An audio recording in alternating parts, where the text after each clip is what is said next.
Varick Solm had catalogued 312 species in 4,000 years. He had met creatures with 17 eyes and creatures with none.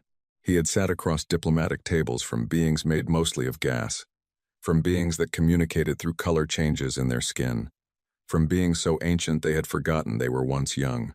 He had visited worlds so beautiful they made his chest hurt, and worlds so gray they made him feel like he had already died and was just waiting for someone to tell him.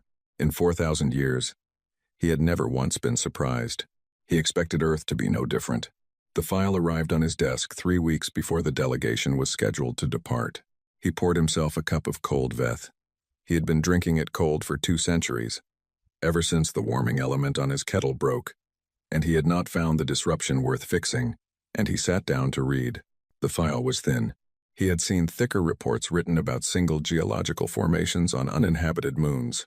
The Galactic Conclave required every observer status applicant to complete a documentation package covering 47 mandatory categories. Humanity had completed all 47. Technically, but their answers were short, blunt. Some of them were so compressed that he found himself reading sentences that should have been paragraphs, and paragraphs that should have been full chapters, as if they had not quite understood that longer answers made better impressions, or as if they simply did not care about making an impression. He turned to Category 7, Dominant Philosophy of Cosmic Existence. This was the category where most species spent the most effort. The Keth wrote 40 pages. The Selhari wrote 70. The Dral, who had a warrior tradition going back 9,000 years and were very proud of having outgrown it, wrote 112. Humanity's answer was 4 words. We are still working on it. Varick Solm read it twice. Then a third time. He sat back in his chair and looked at the ceiling for a moment, and then looked at the page again, as if one of them might have changed. It had not. He moved on. Category 31. History of Interspecies Conflict. This one was simple for most applicants. Most species, by the time they achieved spaceflight, had long settled their relationships with any other intelligent life in their home systems. Some had none to report. The answer was usually a list of treaties and a summary of how they were reached. Humanity's answer: none yet. We have not encountered other species prior to this process. He found the phrasing odd. None yet. Not none, none yet. As if they were taking note of a category that was currently empty, with the expectation that it might fill in later. As if conflict with other species was a thing they were simply waiting to get to. He filed the observation under Cultural Linguistics Possible Translation Error. Then he added a secondary tag, Low Priority. He read the rest of the file on the transport to Earth. It was a 6-day journey. He finished the file in 4 hours. He spent the remaining time reviewing his notes on the 312 species he had already catalogued, for no reason in particular, simply because the habit of reading old files calmed him, the way some people were calmed by music. He did not go back to the human file. He should have. Earth was green in a way that felt almost aggressive. He had seen green worlds before, several, but Earth's green was saturated in a way that suggested the planet was not simply growing things but actively insisting on them. The vegetation covered the hills the way a fever covers a face. Relentless, persistent, impossible to look at for long without feeling slightly overwhelmed. The human city they landed in was called Geneva. It had been chosen specifically for the delegation's arrival, he was told, because of its history, as a place where agreements were made. The humans had been using this city to formalize peace between themselves for several centuries. He noted that this implied they had needed to formalize peace between themselves many times. He filed that under Cultural Anthropology Standard Observation, did not tag it further. The diplomatic chamber was large. This was his first real surprise, though he would not call it that at the time. He would describe it in his notes as an architectural anomaly worth minor documentation. The room was far bigger than it needed to be. The ceiling was at least 3 times the height necessary for beings of human average size. The walls were pale, stone.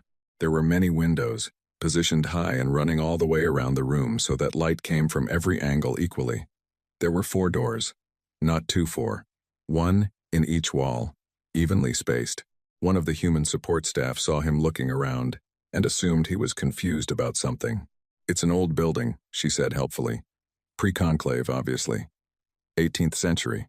He nodded politely and wrote in his personal journal, not his official report.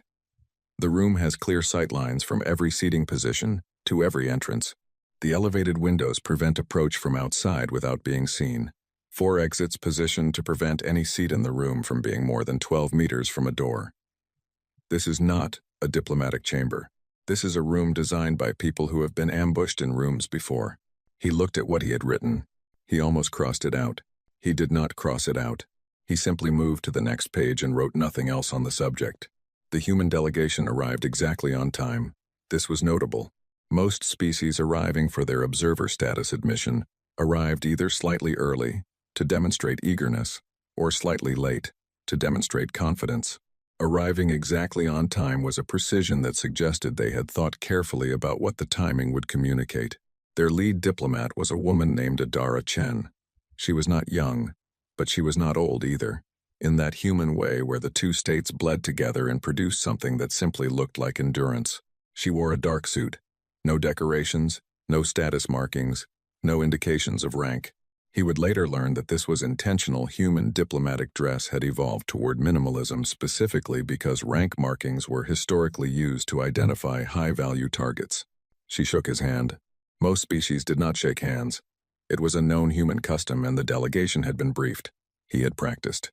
He extended his hand and she took it and the grip was firm, noticeably firm. He was not a small being, and the grip registered. She held his gaze for approximately 3 seconds after the handshake ended. Then she smiled and welcomed him and the moment passed, smooth and professional, and the proceedings began. Later he would write in his personal journal, the handshake, the eye contact. I noted it as social aggression, a dominant signal, standard for species with competitive social hierarchies. Then, much later, he would add, I was not wrong about what it was. I was wrong about what it meant. But that was much later. The proceedings went smoothly. These things always did. Varric Solm had run 312 of them and they ran like water runs, finding the shape of the container and filling it. There were speeches. There were formal recognitions. There were the traditional conclave recitations, which he delivered in the standard manner, and which the humans listened to with expressions of polite attention that he recognized as a specific kind of face that beings made when they were listening carefully, but had also made up their minds already. Humanity was admitted to the conclave as an observer species, not a member. Observer. The distinction was considerable. An observer could attend sessions. An observer could speak. An observer had no vote, no formal military alliance, no claim on conclave resources or protection. It was, in the language of the conclave's own foundational documents, a status of acknowledged presence, which was exactly as limited as it sounded. The human delegation accepted this with a graciousness that was professionally deployed and, he suspected, privately irrelevant to them. He had the sense that they had not applied for observer status because they wanted protection or resources. He had the sense they had applied because they wanted to know how the room worked before they decided what to do in it. He filed that instinct nowhere. He did not trust it enough to write it down. After the formal session, the human hosts had arranged a reception. Food, drink, the particular kind of casual conversation that diplomatic functions required, which was not actually casual at all but was simply formality, wearing different clothes. He moved through it in the practiced way he had moved through 312 similar events. And then he saw it. One wall of the reception hall was a display, long, horizontal, running the full length of the room. He had assumed it was decorative, and had paid it no attention, but at some point in the evening he found himself standing close enough to read it, and he stopped. It was a timeline, a human history timeline, specifically arranged for the delegation's visit. The humans had put it up themselves. It stretched from the earliest evidence of organized human civilization roughly 12,000 years ago in their reckoning to the present. It was clearly designed to show progress, technological development, expansion, the arc of a species becoming more. He read it from left to right. The thing was, he could not find a gap between wars, not a real one. There were centuries where the conflicts were smaller, where they occupied less of the timeline's annotations, but from the very beginning of recorded human history to somewhere in the mid-21st century, there was no point at which humanity had been, as a species, entirely at peace with itself. One conflict ended and another began. Sometimes they overlapped. Sometimes, in certain centuries, They ran 3 and 4 and 5 at once, in different parts of the same world, simultaneously. He stood there for what he later calculated was 11 seconds. The humans had put this up. They had chosen this, from all the things they could have displayed, to show a visiting delegation, a timeline of their wars, in the welcome hall. For the alien observers they were trying to make a good impression on. And looking at the faces of the human staff moving through the room, the researchers, the junior diplomats, the cultural liaison officers, he saw no awareness that this was unusual. No embarrassment. No pride either, which would have been concerning in a different way. Simply, here is our history. These things happened. You should know. He thought about writing it down. He thought about what tag to give it. He settled finally on cultural dissonance, low priority. He moved away from the display. He picked up a glass of something cool and amber and sweet that a human waiter offered him, and he stood near a window, and he looked out at the green city and he drank. The delegation departed the following morning. His official report on humanity was completed on the return journey. He was thorough. He was always thorough. He noted the planet's biosphere, its geopolitical structure, its technology level, its communication infrastructure, its energy production capacity. He noted that humanity had achieved faster-than-light travel approximately 200 years prior. He noted that their first Martian colony was 12 years old and had experienced 3 significant structural failures from which it had recovered each time. He noted that their unified global government was 40 years old, which was very young. He noted the handshake. He described it as a firm, tactile greeting consistent with a competitive social hierarchy, standard for species transitioning out of dominance-based interaction patterns. He noted the diplomatic chamber and described it as architecturally traditional for the region and period. He did not note the timeline. He did not note the none yet. He did not note the 11 seconds he had spent standing in front of a wall of wars, holding a drink, feeling something he did not have a clean word for. His conclusion was professional. It was precise. It was, in the formal language of conclave documentation, exactly what was expected. Humanity, observer status granted, species classification, developing, technological, trajectory, accelerated, notable, but not unprecedented, cultural development stage. Pre-philosophy, unified governance too recent to assess long-term stability, dominant behavioral tendencies, competitive, goal-oriented, high social bonding coefficient. Threat assessment, not required. Recommendation, standard monitoring protocol, no expedited attention necessary. He sealed the file. He sent it to the conclave archive. He poured himself a cold cup of Veth, because the warming element was still broken, and he still had not fixed it. And he sat in his chair on the transport, and closed his eyes. He thought about the timeline. He thought about none yet.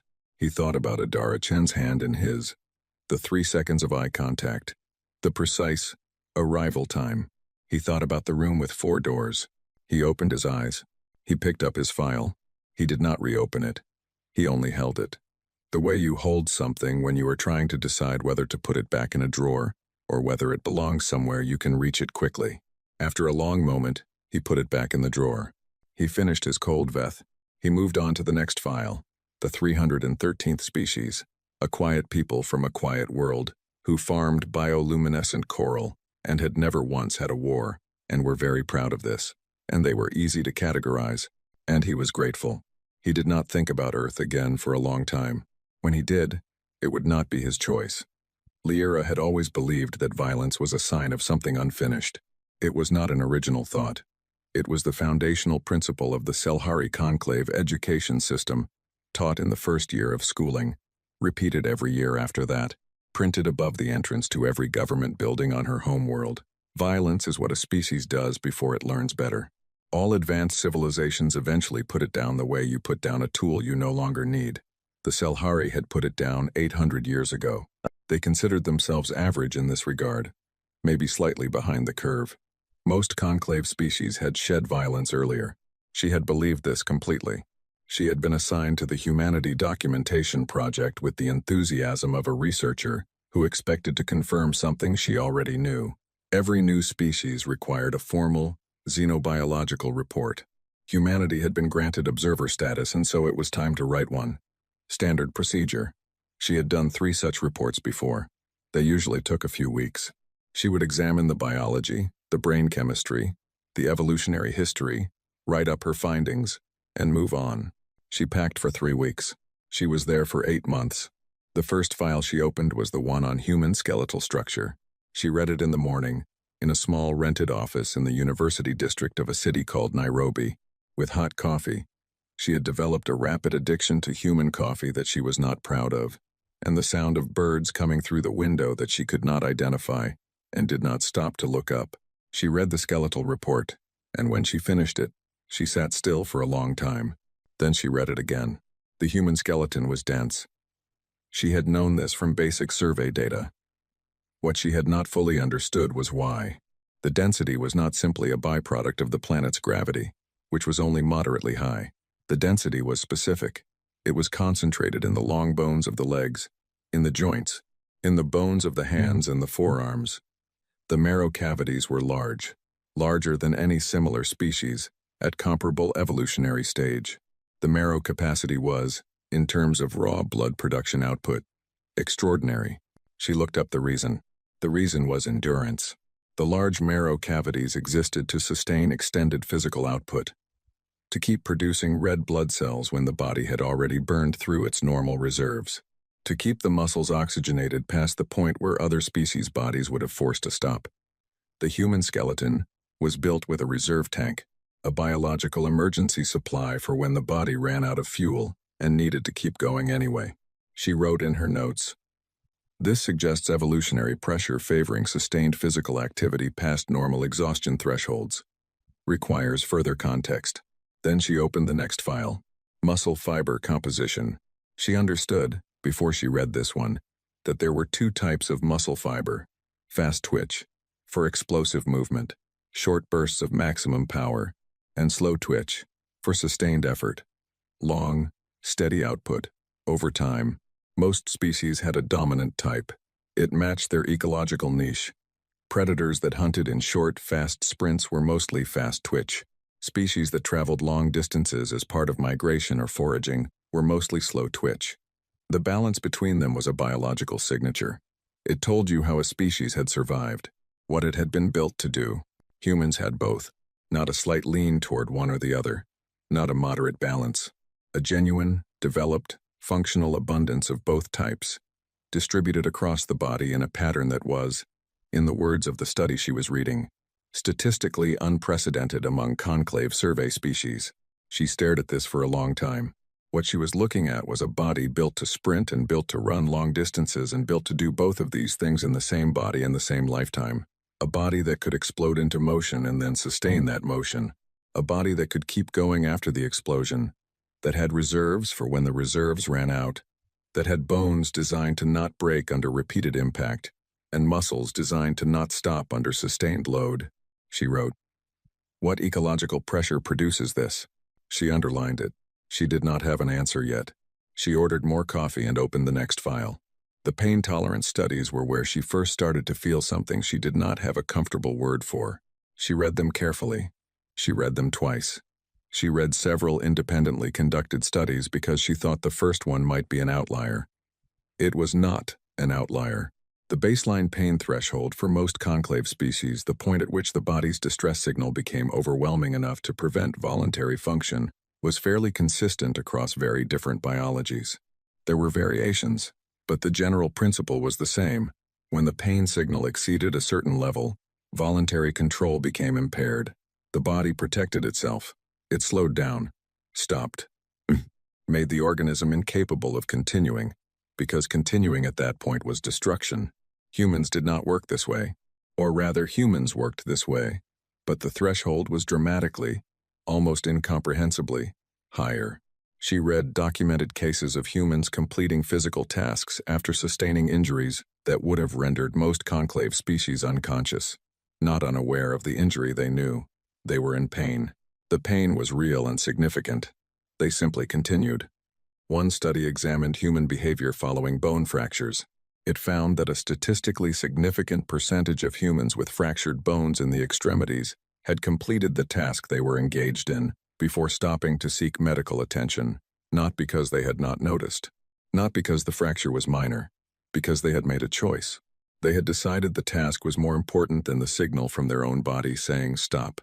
She read this, and she looked out the window at the trees, and she thought, every species has a limit, a wall that the body builds, a thing the body says, here, no further, this is where I protect you from yourself.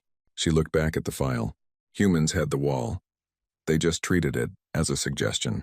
She had been there for 2 months when a colleague named Dr. Peta Havili, a marine biologist, completely human, who had been assigned as her institutional liaison and had taken this role with the thoroughness of someone who genuinely enjoyed the company of aliens, asked how the research was going. She told him, carefully, what she had been finding. He listened, nodded occasionally, did not seem surprised. The endurance thing, he said. Yeah. There's a theory about that, called persistence hunting. She did not know this term. He explained it to her. He was a marine biologist, not an anthropologist, but he had clearly grown up knowing this, the way she had grown up knowing the conclave educational principles. It was something humans apparently just knew about themselves. The theory was this. Early humans were not the fastest thing on their planet, not even close. They could not outrun most of the large animals they hunted. What they could do, what nothing else on the planet could do, was keep going.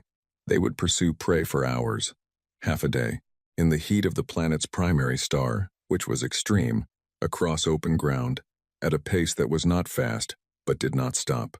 The prey animal, built for short, fast bursts of speed, would eventually overheat, would slow down, would stop, because its body forced it to stop. The human would still be walking toward it. She sat with this for a moment. So you hunted by refusing to stop?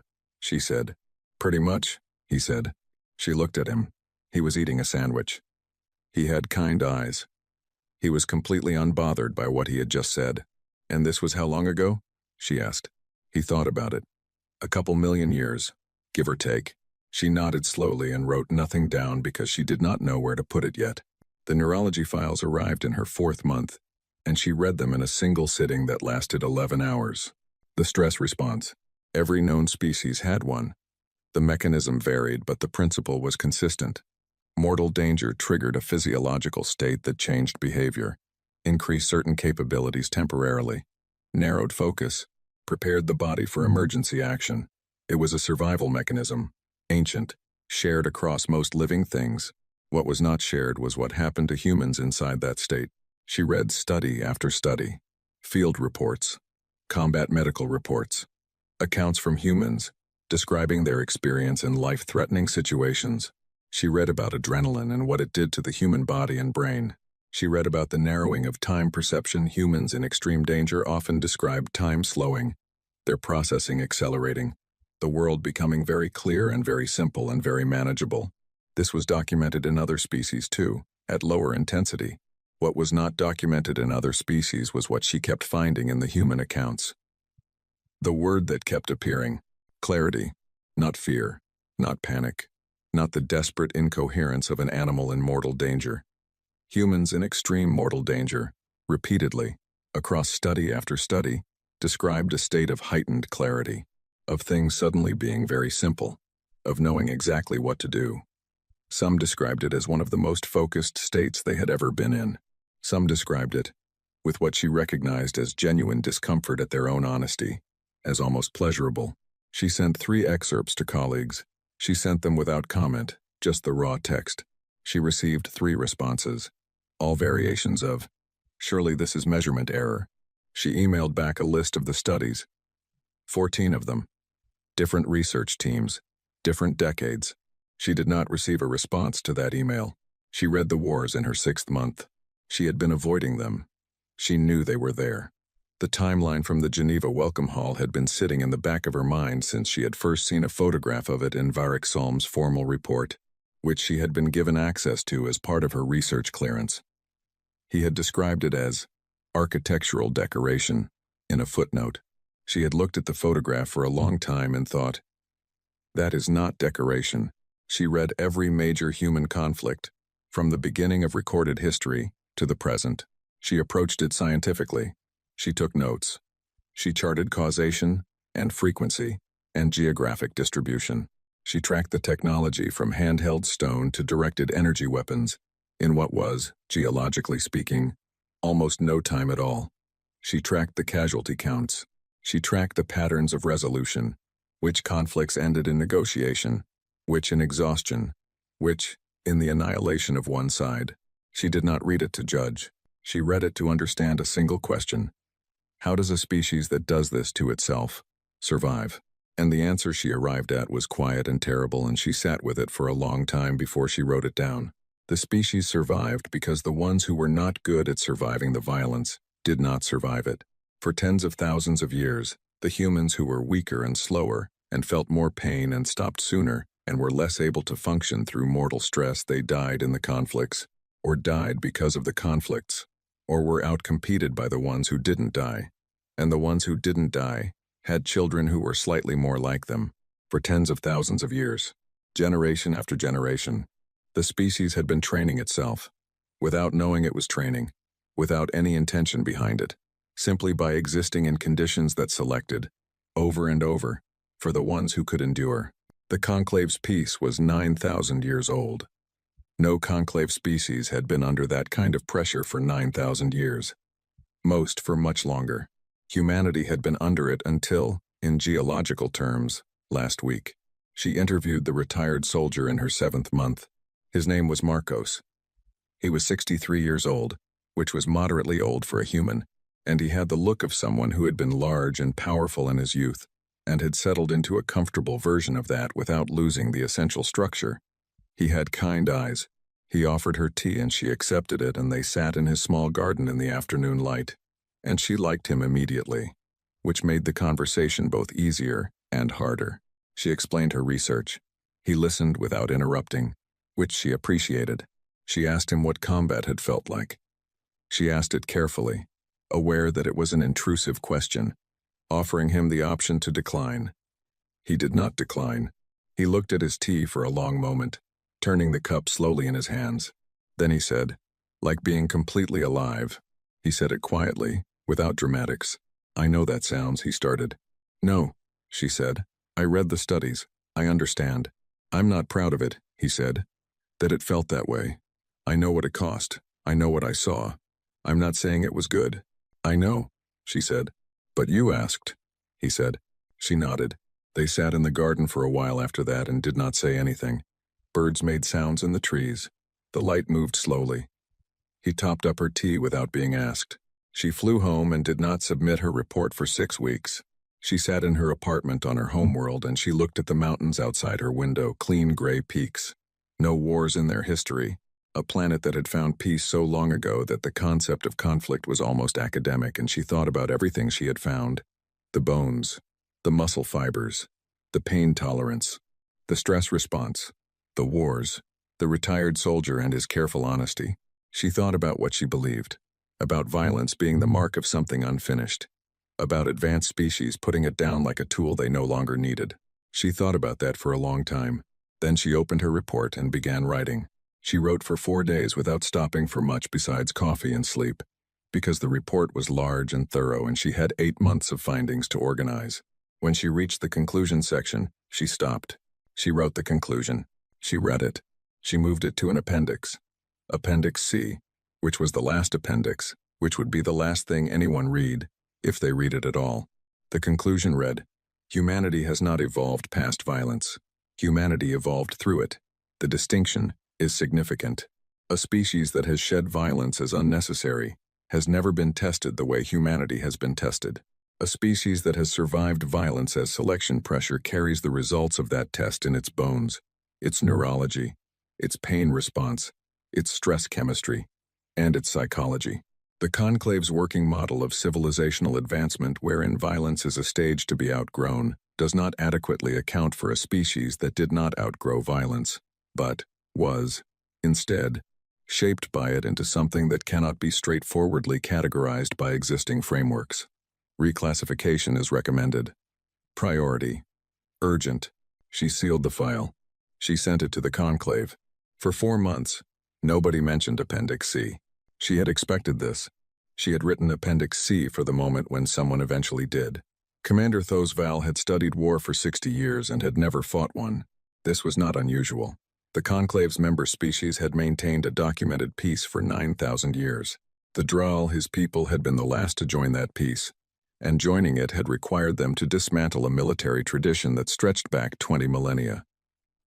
They had done it. Slowly, carefully, with the grief and relief and complicated pride of a people setting down something very heavy that they had been carrying for a very long time.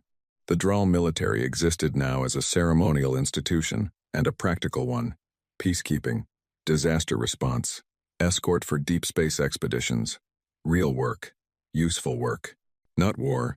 Those Val had studied war the way scholars study extinct languages, with deep respect for the complexity of the thing, with a certain precision that came from understanding the subject at a remove, from the safety of time and distance. He had read everything, every campaign, every doctrine, every theorist from every era of conclave history.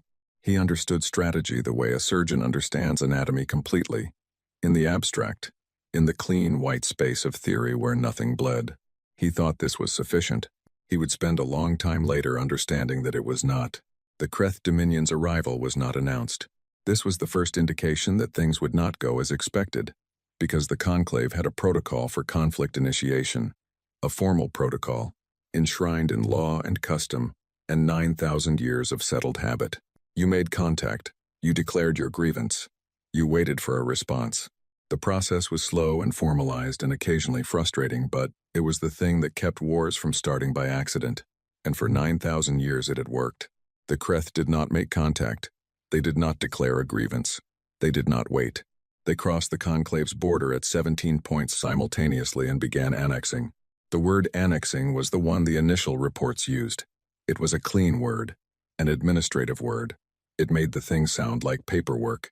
What it actually meant was that 17 conclave border systems, 12 inhabited, 5 operating as scientific or trade stations, were surrounded by Kreth warships and informed that they were now Kreth territory. 3 of the stations attempted to respond to this information with the formal protest protocols. The Kreth did not answer the formal protest protocols. In 14 days, 17 systems were gone. The conclave convened in emergency session. Val was called to present his fleet assessment. He presented it carefully, clearly, with the measured professional calm of someone who had trained his whole life for exactly this kind of briefing. The conclave fleet was capable. Not large by historical standards, peace had allowed significant demilitarization, and nobody had objected to this because there had been nothing to object about but capable. Well maintained, equipped with the latest conclave weapons technology, crewed by professionals who had spent their careers in peacekeeping, and who were, in Val's honest assessment, very good at the kind of work they had actually done, and completely untested in the kind of work that was now being asked of them. He presented this assessment. He did not emphasize the last part as much as he perhaps should have. The human request arrived on the second day of the emergency session. A message from Ambassador Adara Chen, transmitted through the standard observer species channel, the channel that was, technically, for administrative communications only, for species that had no formal seat in conclave proceedings. She sent it to 7 recipients simultaneously, all 6 members of the Security Coordinating Council, and Val directly. The message was 11 words long. We would like to help. Please advise on how to coordinate. The Security Council debated the request for 4 hours. The arguments against were practical. Humanity had observer status only. No formal military alliance. No treaty obligation. No standing authorization to commit forces. The arguments for were also practical. Humanity had 40 warships currently within reachable distance of the crisis zone, and the conclave fleet was stretched across an incursion front that covered more territory than anyone had anticipated. In the end, the authorization was granted, not because the Council thought it would matter much. 40 ships was a gesture, a symbolic contribution, something they could point to later in the diplomatic proceedings as evidence of humanity's good faith participation. There was even a quiet satisfaction in some corners of the chamber at the idea of the new observer species being involved. It would give humanity a sense of investment in the conclave's stability. Nobody thought 40 ships would change anything. Val sent the coordination parameters and expected to hear nothing of consequence. The first engagement was 3 days later, at a system called Veth Kalos on the conclave's charts, and something unpronounceable on the Kreth's, a mid-sized system with 2 inhabited stations and a conclave garrison of 8 ships that had been surrounded and was broadcasting a distress signal on every available frequency. Those Val's main fleet was 6 hours out. The human squadron was 40 minutes out. He sent them the engagement data and told them to hold position until the main fleet arrived. The response came back in under a minute. It was from the human squadron commander. Her name was Commander Yael Adler.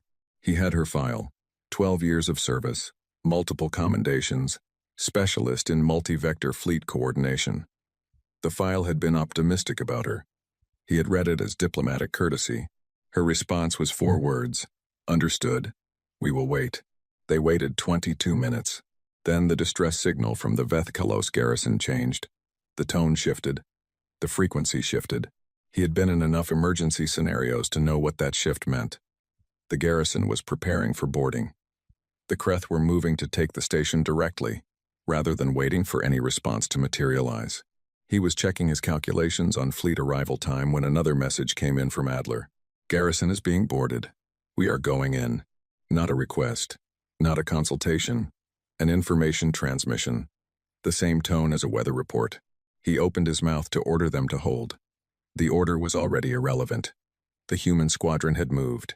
He watched it on the tactical display with the particular attention of someone trying to understand something that is not behaving according to the rules he knows. The human ships were ugly. He had noted this in his initial survey of their specifications. They were thick-hulled in a way that was deeply unfashionable in modern fleet design, where elegant profile reduction was considered both tactically and aesthetically correct. They were wide, heavy, overarmed in a pattern that looked almost paranoid, weapon systems positioned on every face of the ship, covering angles that standard tactical doctrine would have considered irrelevant. They were loaded with redundant systems in a way that made their engineering profiles look almost cluttered, like ships designed by someone who expected every possible thing to go wrong and had made arrangements for each possibility individually. They moved into the Kreth formation without broadcasting a challenge. This was the second thing that confused him. Formal challenge was standard. It was the basic signal of intent in any fleet engagement. You announced your presence and your purpose. You gave the opposing force the chance to adjust, and then the engagement began from a mutually acknowledged starting point. It was how you did it. He had studied 1,000 battles, and they all began this way because this was how rational actors engaged. With acknowledgement, with declaration, with the clear establishment of what was happening. The human ships did not declare anything. They simply attacked. The Kreth, he realized later, were also confused by this. They were not a species with a peaceful tradition, but they had their own version of engagement protocol, and its violation registered as something disorienting.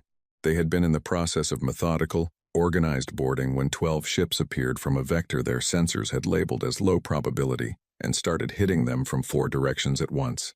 The Kreth response was fast. They were not incompetent. They turned their formation and engaged. The first human ship to take a direct hit should have been done. Those Val watched his display. The hit was direct. It was significant. The energy discharge reading indicated severe damage to the port propulsion array. In any fleet he had trained with, in any engagement doctrine he had studied, that ship pulled back. It signaled impairment. It removed itself from the primary engagement zone and waited for assessment. The human ship kept moving forward. He thought his display was malfunctioning. He checked it. It was not malfunctioning. He pulled up the real-time telemetry from the human vessel. The propulsion array was damaged badly. They were compensating. On the telemetry, he could see power being rerouted in real time, manually, from secondary systems to keep thrust active on the remaining drives. He pulled up the internal camera feed because he needed to understand what he was seeing. There were humans crawling through the maintenance corridors of a ship that was actively under fire, physically rerouting power conduits by hand, while the vessel continued to engage. The ship took a second hit, less severe. They were already compensating for the first one. They simply extended the compensation to cover the second and continued. He sat back in his chair and looked at his display for a long moment. He thought, what doctrine is this? He found out what doctrine it was 3 hours later, sitting in his ready room with a cold cup of something, looking at the tactical replay on his screen. He had requested a full breakdown of the human squadron's engagement pattern. He wanted to understand what he had watched because it had worked. The garrison was intact. The Kreth forces at Vethkalos had withdrawn, and the system was secure, and he was a professional who believed in understanding things that worked. The pattern was simple once he saw it whole. The human ships had entered fast, absorbed the Kreth's initial response, and used their own damage and their own stubbornness, their refusal to retreat when hit, to pull the Kreth formation inward. The Kreth had moved to pursue, to finish damaged vessels, which is what you do when ships are damaged. It is the correct tactical response. But the human ships had not behaved like damaged ships. They had slowed down just enough to keep the Kreth following, compressing the Kreth formation inward, pulling their attention, and then the flanking elements of the human squadron had folded in from both sides simultaneously. He looked up the formation. It had a name, an old name, from human history, Kane, a battle fought by humans against other humans, on a single continent of their own world, approximately 2,200 years before they had electricity. The basic principle, draw the center in, envelop the flanks, prevent retreat, had not changed in 2,000 years of human military development. They had invented it before they had metal tools capable of anything more than hand-to-hand range. They had still been using it when they reached the stars. He looked at the name for a long time. Then he pulled Lyra's xenobiological report. He read it. All of it. He found Appendix C at the end and read it twice. The campaign lasted 6 more weeks. He coordinated with Adler's squadron for all of it. This coordination was, initially, extremely frustrating, because human tactical communication did not follow Conclave Standard Protocol. Conclave Standard Protocol was formal, layered, designed to eliminate ambiguity through precision and specificity. You stated your position, your intent, your expected outcome, your contingency options, and your timeline. Adler's communications were short, sometimes very short. Moving to flank. Cover our exit. They're clustering on your position. Push through. Don't wait for us. Go. The first few times, he had asked for clarification. She had sounded, across the comms channel, mildly impatient with the need for clarification, as if the situation were self-explaining and the words she had sent were the necessary and sufficient description of what was required. She was not rude about it. She simply did not understand, on some deep level, why he needed more information than she had given him. He had begun, by the 3rd week, to understand her communications. He was not proud of how long it had taken. What he came to understand was this. Adler did not send long messages because she did not have long messages to send. She looked at a situation and she saw what needed to happen, and she sent that and expected it to be done. There was no gap between assessment and decision, no consultation, no formal weighing of options. She saw, she decided, she acted. He had studied this in the historical texts. He had read about commanders who operated this way. He had read the psychological literature on rapid tactical cognition. He had thought, for 60 years, that he understood it. He had not understood it. He had understood it the way you understand swimming before you are ever in the water. In the 5th week, a Kreth cruiser got through the outer engagement line and reached a civilian transport carrying 4,000 Selhari heading to a border colony. The cruiser's weapons powered up. Its intent was clear.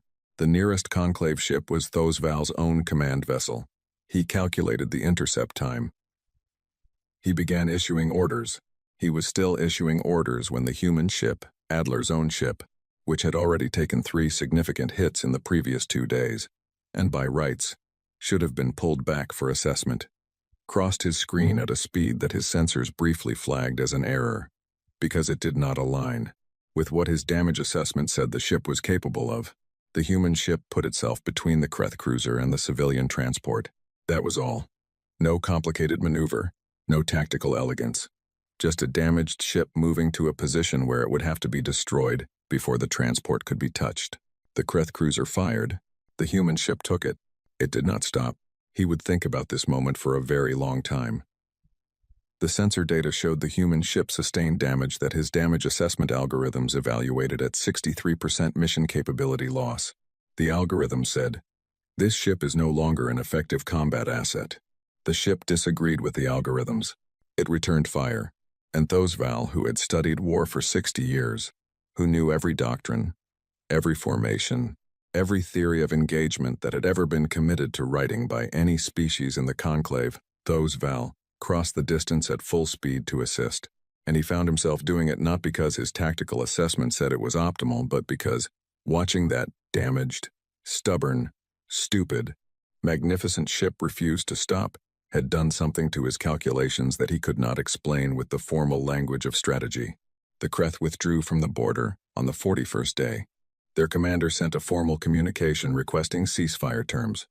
Thosval handled the response with the precise professionalism of someone who had trained for this moment, even though he had never expected to live it. After the terms were transmitted and acknowledged, he opened a channel to Adler. He wanted to issue a formal commendation. This was protocol. He had the language prepared. He had the correct form of words. She answered the channel. Her voice was tired. The deep, flat, used-up tired of someone who had been running on something other than rest for 6 weeks and had finally put it down. He issued the commendation. She received it with a brief and genuine thanks. Then he asked the question. Not the formal one. The other one. Why did you do it? He said. The transport. You were already severely damaged. There were other ships in range. You were not the optimal choice. Towned. She was quiet for a moment. There were 4,000 people on that transport, she said. Yes. So? That is all? She seemed to consider the question seriously, as if she was not sure if he was asking something simple or something complicated and was trying to determine which before she answered. Yeah, she said finally. That's usually enough. He closed the channel. He sat in his command chair, in the particular silence that comes after the noise stops, and he looked at his hands, and he thought about 60 years of studying war from a distance, about cannae and cold calculations and damage assessments and algorithms that said a ship was no longer effective.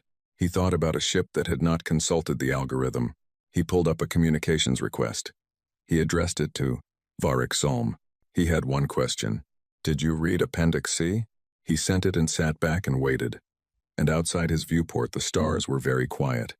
And somewhere in the distance, floating in the debris field of 6 weeks of fighting, was a human ship, held together by manual rerouting and stubbornness, and something he still did not have the right word for. He thought he was beginning to understand the word, though. He was beginning to understand it had always been right in front of him. On a timeline in a welcome hall in Geneva, on a world so green it hurt to look at, he just had not known what he was reading. Sene had known for 4 years. She had not told anyone, because no one had asked her specifically, and because the information lived in a space between categories not alarming enough to report as a security concern, not irrelevant enough to dismiss, not easily summarized without sounding like she had lost her professional objectivity, which was the specific fear of every attaché who spent too much time with their assigned species. You were supposed to study them. You were not supposed to understand them so well that you ran out of the right distance. She had lost the right distance somewhere in the 2nd year. She had kept doing her job anyway, because the job still needed doing, and because she was very good at it, and because losing the distance had, in its own way, made her better at it. She knew things about humanity that no formal report captured. She knew things that lived in the texture of the daily ordinary in the way they talked and ate and argued and laughed, and refused to leave when they should have left, and came back when she had expected them to be gone. She knew what they were. She had known for 4 years. And now she was sitting in an emergency session of the Galactic Conclave, and the chamber was very quiet, and Varric Solm was looking at her with the expression of a being who had just read Lyra's Appendix C and was trying to understand why it had taken him this long. You were assigned to humanity 6 years ago, he said. You have been in closer sustained contact with them than any Conclave representative currently serving. I would like you to share your assessment. She looked at him. Then she looked at the chamber. There were 93 representatives present. Every significant conclave species, every major power, all of them watching her with the focused attention of beings who had spent the last 3 days absorbing the news from the Kreth border and trying to decide what exactly they had authorized when they gave humanity permission to participate. She took a breath. All right, she said, but I need you to understand that what I'm going to tell you is not a threat assessment. I am not here to tell you whether to be afraid of them. I am here to tell you what they actually are, because I don't think any of the formal documentation quite captures it, and I think you need to understand it before you decide anything. She paused. No one objected. she began. She told them about the children first, not because it was the most strategically relevant thing, because it was the thing that had changed her understanding the fastest. In the earliest days, when she had still been doing her job from the correct distance and cataloging observations with proper professional detachment, she had been invited to a social event. This was standard for attachés. Integration with civilian life was encouraged. The event was something humans called a birthday party, a celebration of the anniversary of a person's birth, which they held every year, which she had found charmingly excessive before she understood the reasoning. The child whose birthday it was had become sick. Not seriously a mild respiratory infection, the kind that passed in a day or two with rest, but sick enough that the child had been put to bed, and the party had been adjusted, and the parents had taken turns sitting with the child through the night. She had observed this. She had thought, initially, that it was a cultural ritual, some formalized response to illness. She had asked a human colleague the next day, in the most casual terms she could manage, whether this was a standard practice. Her colleague had looked at her as if she had asked something slightly strange. "If your kid is sick," her colleague said slowly, "you sit with them." "The whole night?" "Yeah, of course." She had thought about this for days. The parent had been visibly exhausted the following morning, had not slept, had gone directly from a night of sitting with a mildly ill child to a full day of work without complaint, had, in fact, seemed almost confused when Sene expressed sympathy about the lack of sleep, as if the sympathy were misdirected, as if sitting up through the night was simply the thing that was done, and therefore not a hardship worth noting. She told the chamber, "There is a human word, vigil. It means to keep watch over someone through the night. In their history, it was originally a religious observance, but they use it now for secular purposes too, for sitting with the ill, for sitting with the dying, for sitting, simply, with someone who should not be alone. They do not regard this as sacrifice. They regard it as a minimum, the floor of what you owe someone who is vulnerable." She paused to let this sit. "A species that does not sleep when its young are threatened," she said, "is not a species you categorize simply by examining its weapons." She told them about the laughter. This one was harder to explain. She had struggled with it for years. She still struggled with it. 6 months into her posting, there had been a serious incident aboard a human research vessel she was traveling on.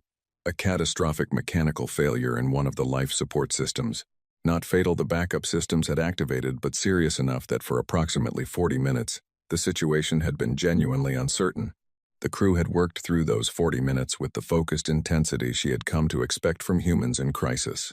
She had watched from a safe position, as per her briefing protocols, and she had cataloged their behavior. Calm, efficient, rapid, coordinated, all expected. What she had not expected was the joke. In the middle of the crisis, with oxygen levels still not fully stabilized, and 3 crew members still working physically in a damaged section of the ship, one of them had said something. She had not caught the full content because it was delivered fast. In a regional dialect she was still learning. But the crew had laughed.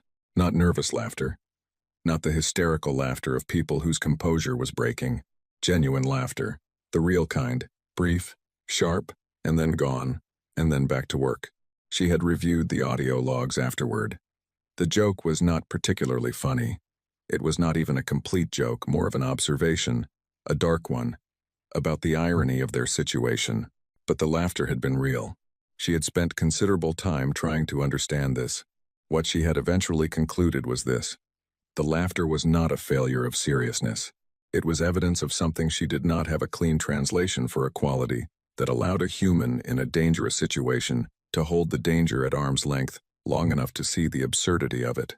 Not because they did not understand the danger, because they understood it completely and had decided, in that moment, that it did not get to be the only thing in the room. They laugh, she told the chamber, at things that are trying to kill them. Not always, not everyone, but often enough that I stopped being surprised by it and started understanding it as a tool, a thing they reach for when the pressure becomes a certain kind of unbearable. They make it small, by making it funny, and then they keep working. She saw some faces in the chamber that were not following her. She tried a different way. "You are afraid of what they might do," she said. "I understand that. I am trying to tell you what they actually are." And part of what they are is a species that can be terrified and exhausted and injured and still find a moment to make each other laugh. I have watched them do this. I know what it looks like. It looks like people who have decided, at some very deep level, that their situation does not define them, that they are always bigger than whatever is happening to them. The chamber was quiet. That is very useful in a war, she said. It is also just true about them in general. On ordinary days, with ordinary problems, they are the same species. She told them about how they mourned. This was the part she had been most afraid to include, because it was the part that had, in her second year, broken her professional distance and never quite given it back. Senna's homeworld had been destroyed before the conclave, before the peace. Old history, ancient by most reckonings, though not by conclave standards. The planet was gone.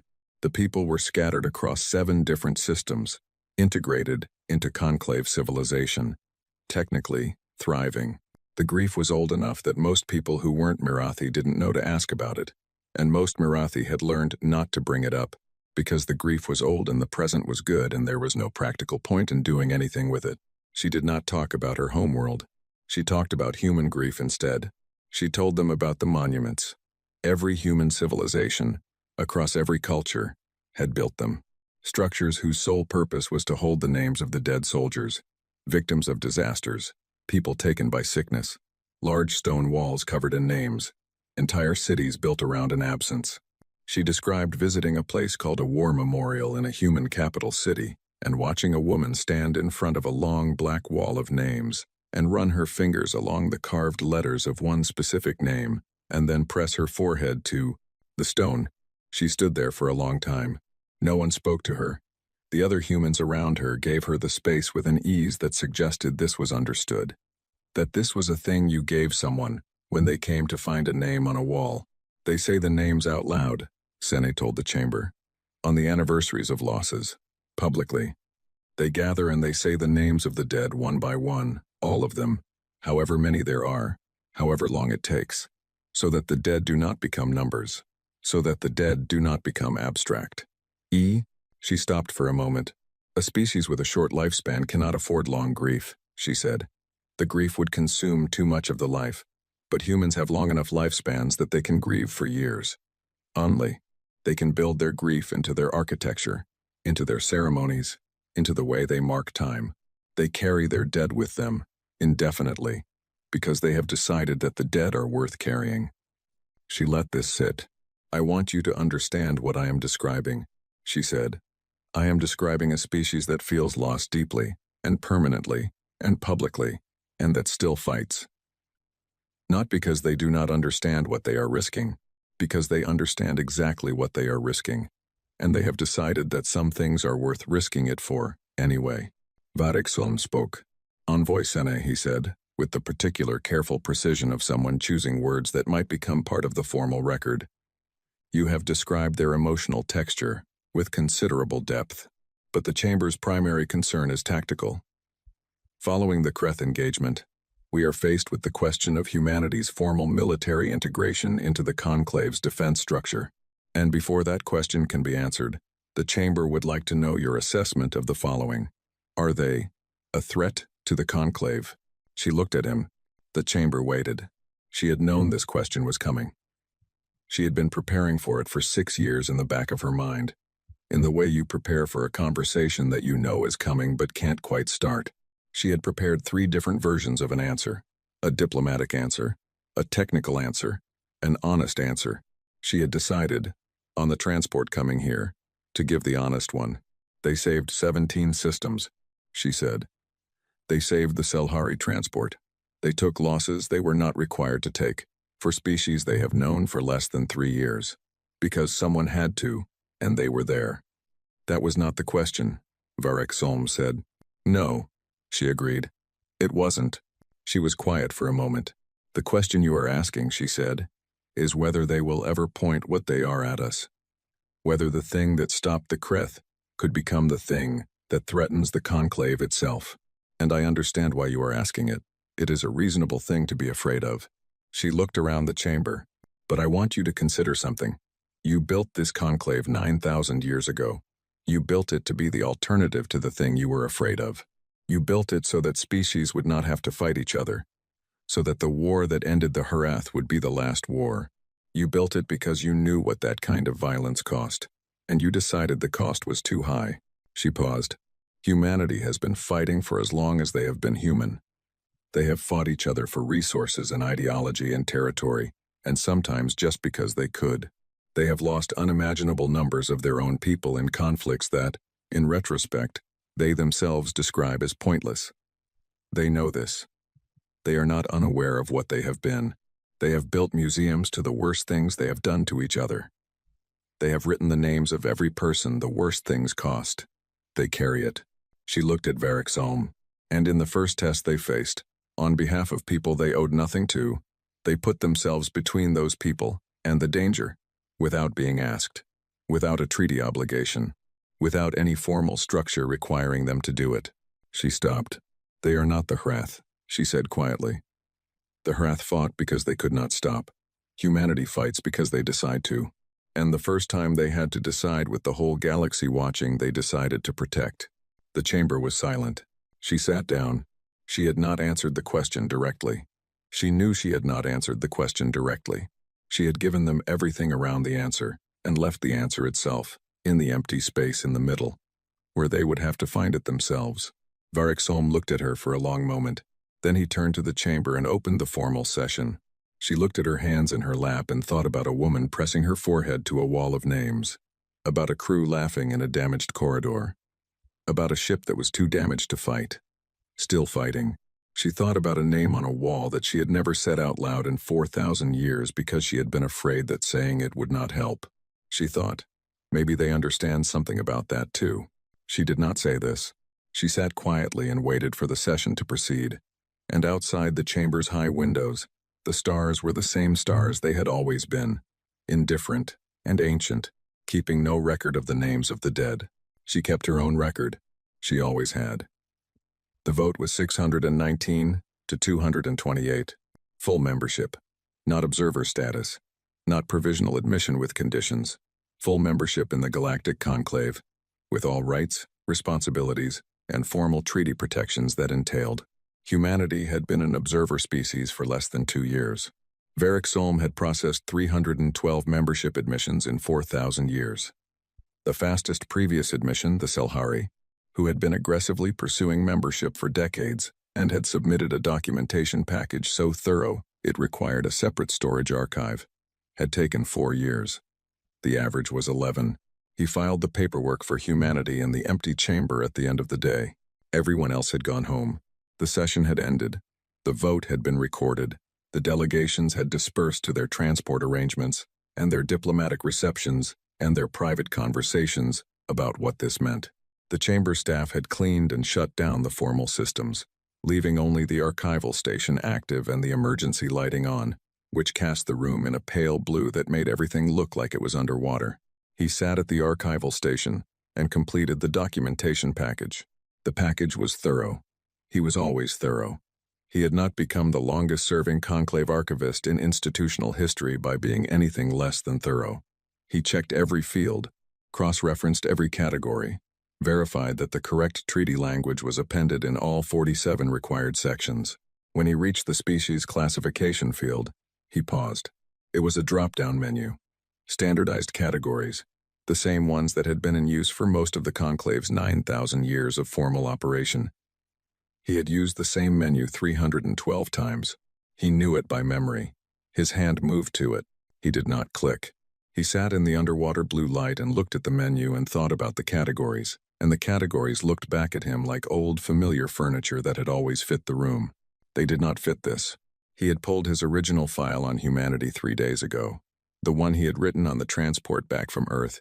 4 cold cups of Veth and 6 days of careful professional distance, and 47 completed categories, and a conclusion that he now read, with the particular quality of attention that you give to something you wrote before you understood what you were writing about. Minor species, pre-philosophy, no threat assessment required. He read it twice. He had been doing this job for 4,000 years. In 4,000 years, he had never once written a species classification that required significant revision. He wrote careful things. He wrote accurate things. He took his time and he was thorough, and his files did not require revision. This one required revision. He had understood this in stages. First, Lyra's report Appendix C, which those Val had forwarded to him with a message that was 3 words long. "Did you read this?" Then the tactical reports from Vethkalos. Then Sena's testimony. Then the vote. At each stage he had understood more, and at each stage the understanding was not entirely comfortable. In the way that revising something you were certain about is never entirely comfortable. There is a specific kind of discomfort that comes from finding out that you were not wrong about the facts but wrong about what the facts meant. It is different from simply being wrong. In some ways it is harder. He had been right that humanity was a minor species in terms of its conclave footprint. Small fleet, no energy weapons, limited infrastructure. He had been right that their philosophy of cosmic existence was underdeveloped. He had been right that they were pre-philosophy in the sense that they had not codified a formal framework for their place in the universe. He had been wrong about what pre-philosophy meant. He had assumed it meant not yet mature, not yet arrived at the settled conclusions that advanced species arrived at. Still in the messy early stages. What it actually meant, in humanity's specific case, was they were too busy doing things to spend much time writing systems about why doing things was correct. The philosophy was not absent. It was distributed. It lived in the woman pressing her forehead to a wall of names, in a crew laughing in a damaged corridor, in 11 words sent through an observer channel that was technically only for administrative communications. "We would like to help. Please advise on how to coordinate." He had read those 11 words at the time as diplomatic positioning.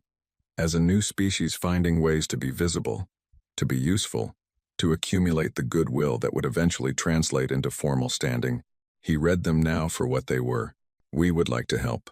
Not, "We would like to demonstrate capability." Not, "We would like to formalize an alliance." Not, "We assess strategic advantage in participation." "We would like to help." That was the whole sentence. That was the whole thought. He thought about the wrath.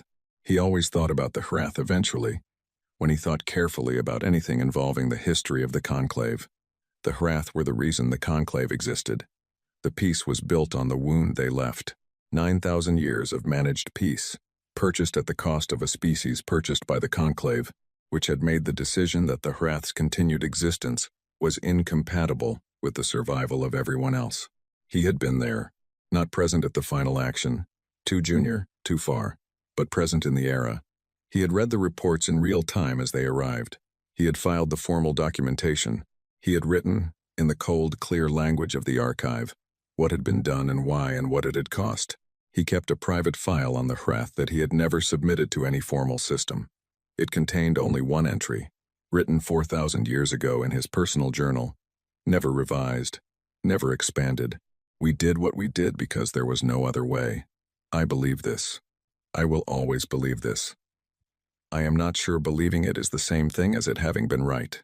He had left that entry alone for 4,000 years because he did not know what to do with it, and doing nothing with it felt like the most honest option. He thought about it now because of Sene's testimony. The part about the wrath being a species that fought because it could not stop. The wrath fought because they could not stop. Humanity fights because they decide to. He had been sitting with this sentence for 3 days. He sat with it now, in the underwater blue light. The distinction was not small.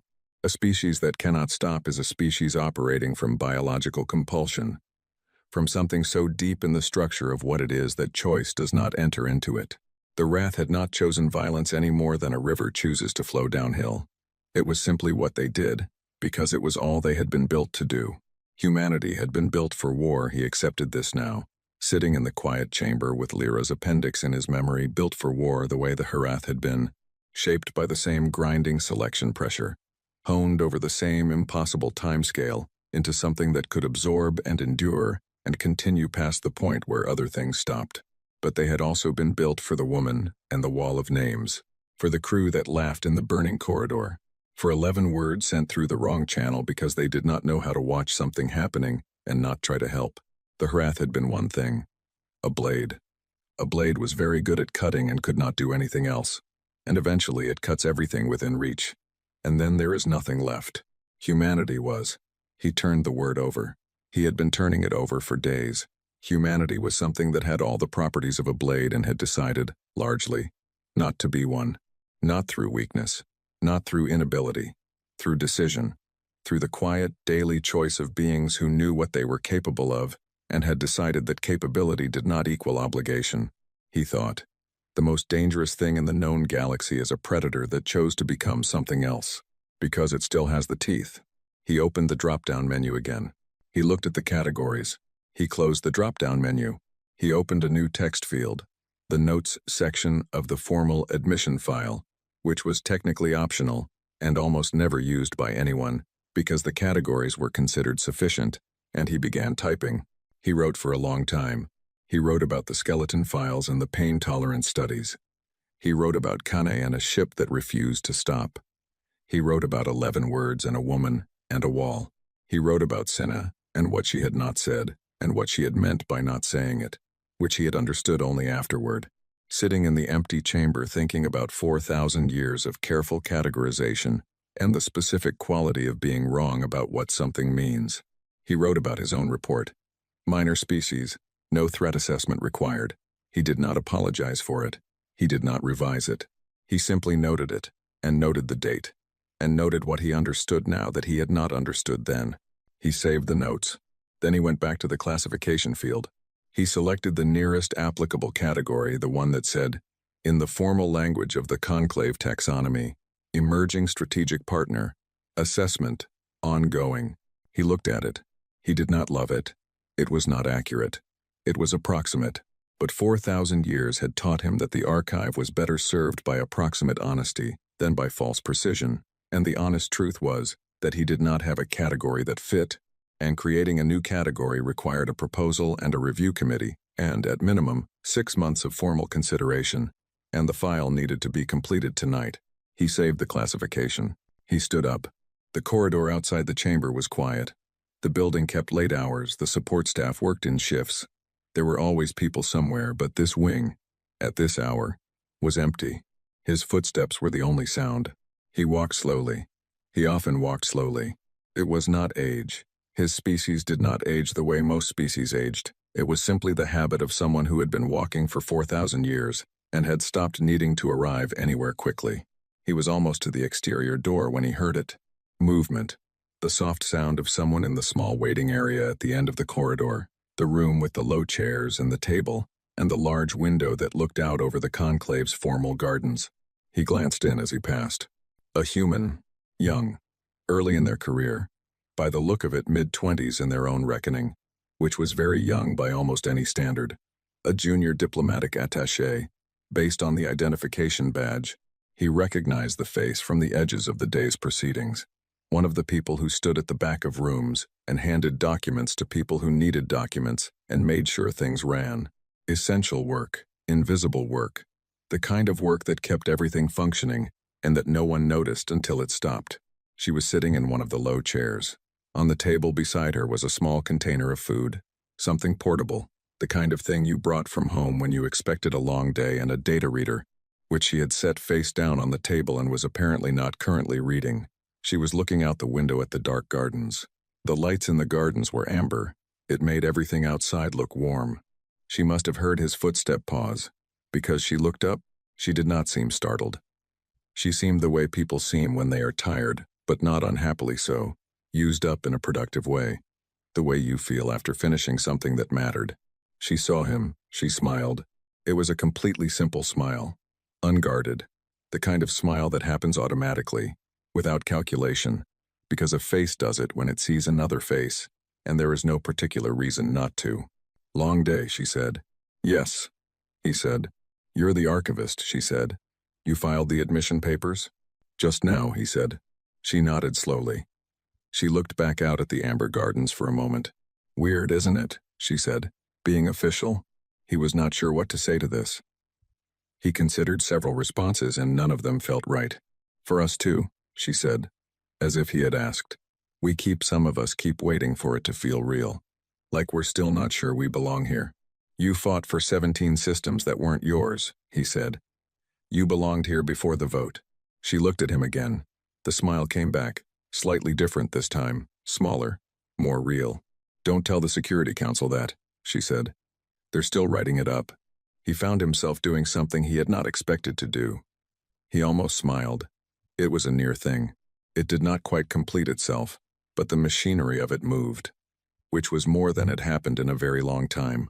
Go home, he told her. Sleep. In a minute, she said. She picked up her container of food. You want some? It's cold, but it's good. He looked at the container. He thought about 4,000 years of cold veth and a warming element he had never fixed. What is it? He asked. Rice, she said, and some other stuff. My grandmother's recipe. I always make too much. He sat down in the chair across from her. She handed him a portion in a small side container. He ate it. It was cold.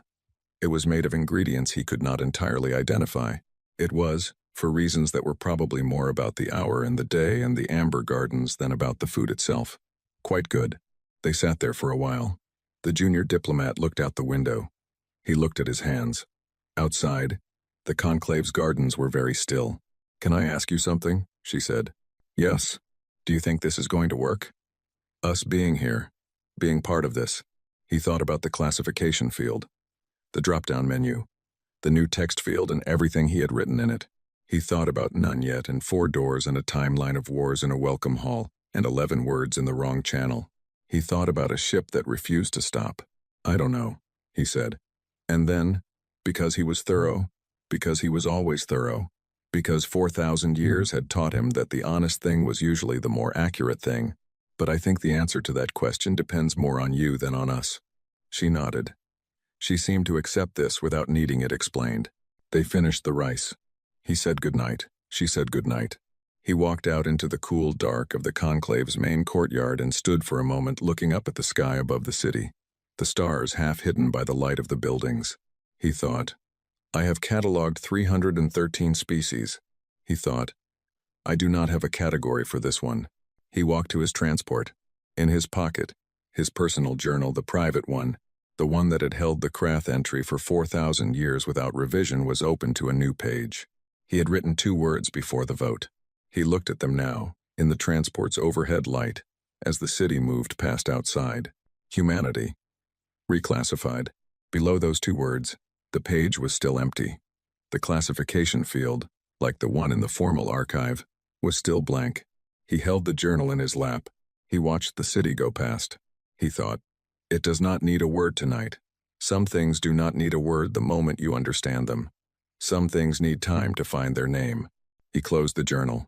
He looked out the window. He thought about all the species he had known. The ones who had been afraid.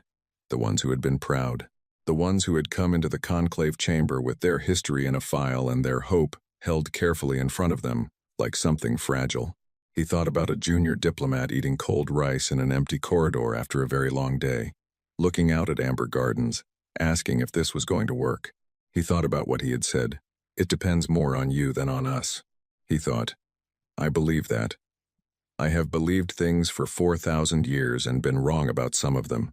I believe this one. The transport moved through the quiet city. The stars did their ancient indifferent work above the buildings.